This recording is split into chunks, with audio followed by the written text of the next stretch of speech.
visualizing Swamiji, because it's only that space of oneness with Swamiji that is going to help us manifest the power. Next, Paramashiva tells us to bring stability of the mind and inner space. And when we bring the stability of the mind and inner space, Paramashiva tells us that the ultimate oneness with him happens, and we also get the power to see beyond our two eyes. So let's now begin the manifestation. I request all the participants to please close your eyes now and be seated.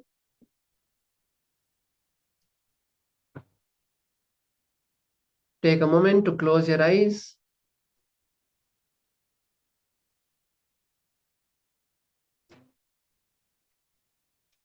Start visualizing Swamiji in your third eye. And now we are projecting the first shapes for all of you.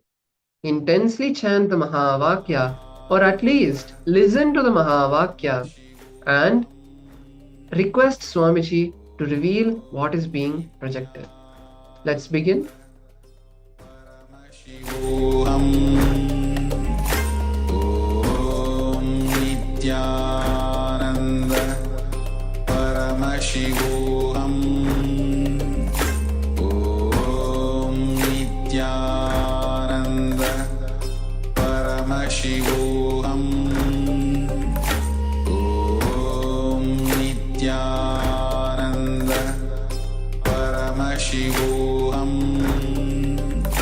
Om Nithyananda Paramashivoham Om Nithyananda Paramashivoham Om Nithyananda Paramashivoham Paramashivoham Om Nithyananda Paramashivoham Om Nithyananda Paramashivoham Om Nithyananda Paramashivoham Nithyananda Paramashivoham Om Nithyananda Paramashivoham Om Nithyananda Paramashivoham Om Nithyananda Paramashivoham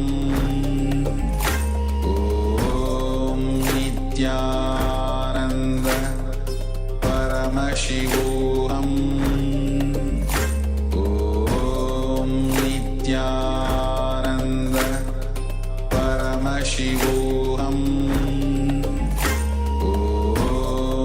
Nithyananda Paramashivoham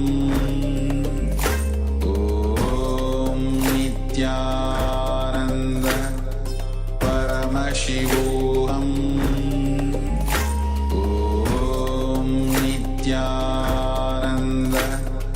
Paramashivoham